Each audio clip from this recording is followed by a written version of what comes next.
En España, lo mejor es el pueblo. En los trances duros, los señoritos invocan la patria y la venden. El pueblo no la nombra siquiera, pero la compra con su sangre y la salva. Antonio Machado.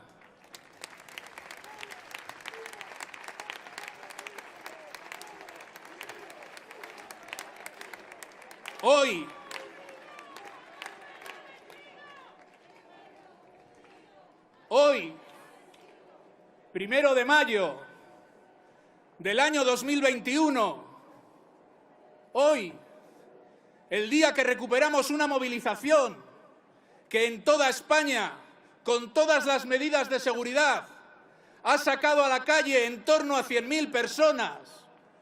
Hoy, que recuperamos las calles para la clase trabajadora paulatinamente en nuestro país, toca empezar haciendo un recuerdo, haciendo un homenaje, haciendo un reconocimiento a la gente normal, a los trabajadores y las trabajadoras de nuestro país, a aquellas mujeres y aquellos hombres que en lo peor de la pandemia se tenían que levantar a las 5, a las 6 o a las 7 de la mañana, poner la radio, escuchar que el día anterior había habido 1.000 personas fallecidas en nuestro país y enfundarse el mono de trabajo e ir a abrir un supermercado, ir a limpiar, ir al campo, ir al trabajo, a su puesto de trabajo. Nunca habrá suficiente gratitud en este país para agradecer a nuestra gente cómo hemos sacado adelante el país en las peores circunstancias. Y hoy es un día para reivindicar otra vez el papel fundamental de los servicios públicos en España. Mirad, compañeras y compañeros, los trabajadores y trabajadoras sanitarias, sociosanitarios, de la asistencia domiciliaria, de la atención a las personas, han sido héroes a lo largo y ancho del mundo.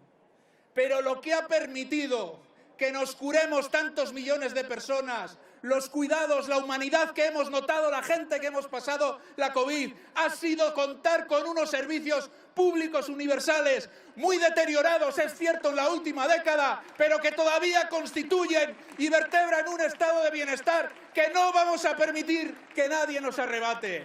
Compañeros y compañeras, pese a los recortes, ¿qué hubiera sido de España también sin esos servicios públicos? Y yo quiero poner aquí hoy en valor a la parte más consciente de la clase trabajadora, a las sindicalistas y a los sindicalistas que durante los peores tiempos tuvieron que acogerse al teléfono, a los ordenadores, informar sobre EPIs que no llegaban, informar sobre medidas preventivas de un virus del que no sabíamos nada y dimos el callo en las circunstancias más difíciles. Han sido cientos de miles de consultas las que ha habido que sacar adelante. Y por eso tenemos toda la legitimidad del mundo como clases populares de este país, para decirle a los poderes públicos y para decirle singularmente al Gobierno de España que ahora toca cumplir. Os agradecemos la presencia en esta manifestación, vicepresidentas. Os agradecemos la presencia en esta manifestación, ministros y ministras. Os agradecemos la presencia en esta manifestación, candidatos y candidatas a la Comunidad de Madrid. Pero vamos a ser exigentes, porque ahora toca cumplir con los trabajadores, con las trabajadoras. Hay que saldar las cuentas con la gente que sacó el país adelante. Cuando pedimos la subida del salario mínimo interprofesional, no es porque estemos particularmente empecinados por tener ninguna bronca política. Cuando pedimos la subida del salario mínimo interprofesional y la garantía de que va a llegar al 60% al final de la legislatura sobre el salario medio, nos estamos refiriendo al trabajo de esta gente, al trabajo de nuestra gente, que no pueden seguir con salarios de miseria, con jornadas a tiempo parcial que no dan para llevar un salario suficiente a casa. Cuando pedimos la derogación de la reforma de pensiones del año 2013 es porque queremos garantizar la sostenibilidad y la suficiencia de las pensiones, que haya pensiones suficientes no para ahora solo, sino para las próximas 3 décadas. Y hay que ser valientes con esas reformas. Hay que mejorar los ingresos de la seguridad social, hay que subir los salarios y generar nuevos empleos porque es la forma de meter también cotizaciones. Queremos dar garantías no solo a las actuales personas pensionistas, sino a quienes nos vamos a jubilar en los próximos 25, 30 años. Garantía, certidumbres, el país les va a cuidar, el país va a distribuir la riqueza y eso hay que ponerlo en pie en este preciso momento. Cuando hablamos de la reforma laboral, hablamos de dignidad laboral. Hablamos de que ya vale de ser el país con más temporalidad de Europa. La temporalidad supone que millones de personas, particularmente mujeres y sobre todo gente joven, gente de menos de 40 o 35 años, rota indefinidamente de un contrato a otro, rota indefinidamente de un puesto de trabajo a otro, rota sin ninguna confianza en el futuro de un lugar a otro. Cuando hablamos de derogar, de corregir, de superar la reforma laboral, hablamos de que en España no puede ser que las empresas despidan a su antojo, no puede ser que los expedientes de regulación de empleo que amenazan miles de puestos de trabajo en España, en el sector financiero, en las empresas del comercio textil, no puede ser que despidan a su antojo porque hay una legislación que lo permite y lo incentiva, compañeros y compañeras. Hay que ser valiente con esa reforma laboral, hay que equilibrar la negociación colectiva. Pero qué escándalo es que en un país que ha tenido 85 millones de turistas antes de la pandemia, donde las cadenas de hoteles se han forrado a euros en la última década, qué escándalo es que las camareras de piso sigan cobrando salarios de miseria porque hay una reforma laboral que lo permite. ¡Qué escándalo es que tengan que hacer 23 habitaciones para llevarse un mínimo salario a casa, que tengan el lumbago hecho polvo, que tengan las manos hechas polvo para poder llevarse un salario medianamente digno a casa? No se puede tolerar. Hay que ser valientes también con las reformas fiscales. No se puede comprar el discurso, ni el liberal ni el conservador, sobre los impuestos. En España paga impuestos quien paga. La nómina, las personas que están atrapadas por la nómina sostienen el país en el IRPF y en el IVA. Pero en España, las rentas del capital, las rentas que proceden de beneficios empresariales, tributan a tipos que son vergonzosos. La presidenta del Tesoro norteamericano no es ninguna marxista-leninista. La presidenta del Tesoro americano ha defendido que haya un impuesto de sociedades global sobre el 21% de los beneficios de las empresas. En España, las empresas pagan de media en el impuesto de sociedades el 9%. Eso no es tolerable. Eso no es tolerable. Hay que meter mano a la reforma fiscal en este país. No es de recibo que en España la gente joven, particularmente, tenga que estar casi 3 de cada 4 semanas que trabaja para pagarse un piso, en una hipoteca o en un alquiler. Directamente no puede ser. Hay que regular los precios de las viviendas en España.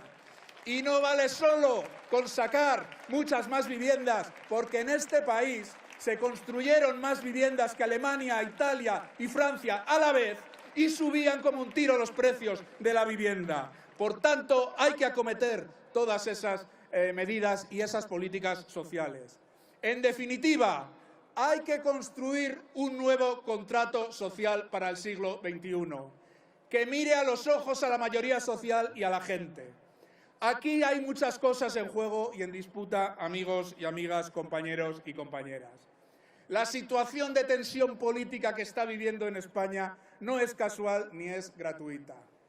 Lo que tiene de fondo la tensión política, la crispación política en España, tiene que ver con algunas cosas que han pasado en los últimos 2 años en nuestro país. En primer lugar, la normalización política, institucional y mediática de la extrema derecha. Así de claro. No se puede considerar normal lo que no es normal. No se puede considerar normal la xenofobia, el clasismo, el machismo. No se puede considerar normal el acoso a adversarios políticos. Y esto hay que decirlo sí o sí. Y en España lo que está sucediendo y lo que está de fondo polarizando también la situación política es que hay quien considera que el actual gobierno, que la actual situación no es legítima, que no hay legitimidad en el actual gobierno. Y esto no puede ser. Este gobierno podrá gustar más o podrá gustar menos, pero es el gobierno legítimo de España. Y es el gobierno que tiene que acometer la corrección de las reformas de la austeridad, la adopción de reformas progresistas y de carácter social y la canalización de 140.000 millones de euros que tienen que servir para que nuestro país sea mucho más justo y para promover ese cambio tan importante en el modelo productivo que genere mejores empleos. Y cuando hablo del contrato social que hay que recuperar, alguien dirá, oye, ¿y eso exactamente qué es eso? ¿Qué efectos tiene? Mirad, llevamos años de deterioro de los servicios públicos. Los hemos puesto en valor y con razones, pero los servicios públicos se han deteriorado durante muchos años. Llevamos años en el que se ha instalado la idea en la sociedad, no solo española, de que esto es de que cada uno se salve su vida, que cada uno haga lo que pueda con su vida, que hay que deteriorar, que hay que bajar impuestos, que hay que deteriorar la protección pública en las pensiones, en la sanidad, en la educación, en la ayuda domiciliaria, en los servicios de atención a las personas. De eso va rehacer un contrato social. Porque lo que ha pasado en la última década en España y en el mundo es que se han incrementado de una forma muy importante las desigualdades. Lo que alimenta en gran parte a la extrema derecha en España y en el mundo es que hay gente desesperada o cerca de la desesperación. Lo que alimenta los movimientos reaccionarios en el mundo es una reacción de las élites que no quieren permitir que se toque ni uno solo de sus privilegios y que pretenden engañar a una parte de la clase trabajadora que está desesperada porque ha perdido expectativas de vida y de lo que llamaron clases medias que ha perdido expectativas de vida. Y aquí lo que está en disputa es cómo se cose la sociedad, si mediante un modelo social o mediante un modelo mercantil, mediante la solidaridad o mediante el egoísmo. Eso es lo que está en disputa. Y aquí está en disputa también los privilegios que ha tenido una parte del capitalismo español, que es parasitario, que es concesional, que dice que es liberal pero siempre vive del dinero público, que no arriesga nada cuando hace un negocio, porque si ganan, ganan ellos y si pierden, pagamos todos. Eso es lo que hay que cuestionar de una puñetera vez en este país y es lo que no hay que tolerar, que siga marcando ni la agenda política ni la crispación política.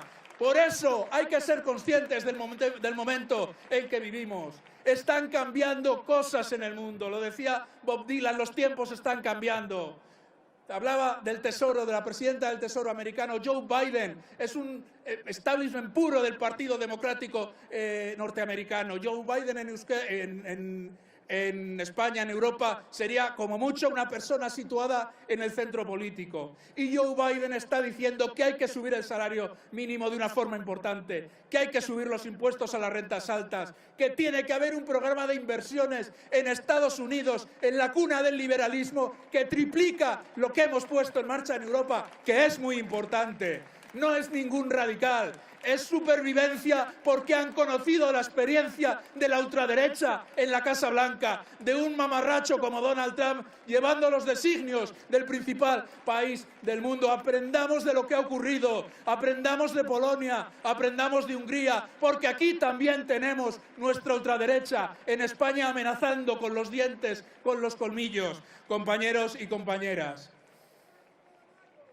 El 1 de mayo es una fiesta y es una reivindicación de los trabajadores y las trabajadoras. Hay quien considera que esta tiene que ser poco menos que una fiesta apolítica. Pues no, señores. Los trabajadores y las trabajadoras no somos un factor de producción más, no somos tuercas. somos personas. Y cuando nos agrupamos, somos colectivo, somos clase. Y tenemos que desarrollar una conciencia política y sociopolítica. Y sus sindicatos tenemos conciencia política y sociopolítica. Porque de poco sirve mejorar un convenio si a la vez me privatizan la sanidad o tengo que pagar un copago farmacéutico. Compañeros y compañeras, que no nos tomen el pelo. Estamos en Madrid. Yo hablo en el nombre, lógicamente, del sindicato en toda España, pero estamos en Madrid y aquí hay mucho en juego. Aquí hay mucho en juego. Opciones tenéis en las distintas izquierdas, en los distintos partidos progresistas para votar. No seré yo quien diga a quién tenéis que votar. Pero, compañeros, compañeras, ni un voto trabajador a la extrema derecha. Ni un voto trabajador. Ya no diré al fascismo. Ni un voto trabajador a quien habla a una periodista o a quien habla al resto de candidatos en un estudio de radio como quien hablaba al servicio, como quien hablaba en su día a las chachas que llamaban. Ni un voto trabajador a quien nos odia, a quien no quiere a la clase trabajadora. Hay que tener memoria histórica, compañeros y compañeras. Hay que tener memoria histórica. Claro que hay que mirar para adelante, pero hay que tener memoria histórica. En esta casa, cuando hablan de libertad, confundiendo la libertad con tomarse cañas o con echar o dejar de echar cardamomo a los gin tonics, en esta casa, en los sótanos de esta casa, se torturó a los militantes que trajeron la democracia a España. De los partidos que estaban en la clandestinidad, de los sindicatos que estábamos en la clandestinidad. La libertad es una palabra demasiado hermosa en cualquier idioma para frivolizarla y mancillarla. La libertad en España se ganó con sangre, sudor y lágrimas de la parte más consciente de la clase trabajadora española, de las asociaciones de vecinos, de los partidos ilegalizados entonces, de las asociaciones de vecinos que iban construyendo barrios y dignidad ciudadana y de dignidad obrera. Esa es la libertad con mayúsculas que nadie va a frivolizar con ella en España. Compañeros y compañeras, ¡viva el 1 de mayo! ¡Viva la clase trabajadora! ¡Viva la Unión General de Trabajadores! ¡Vivan las comisiones obreras!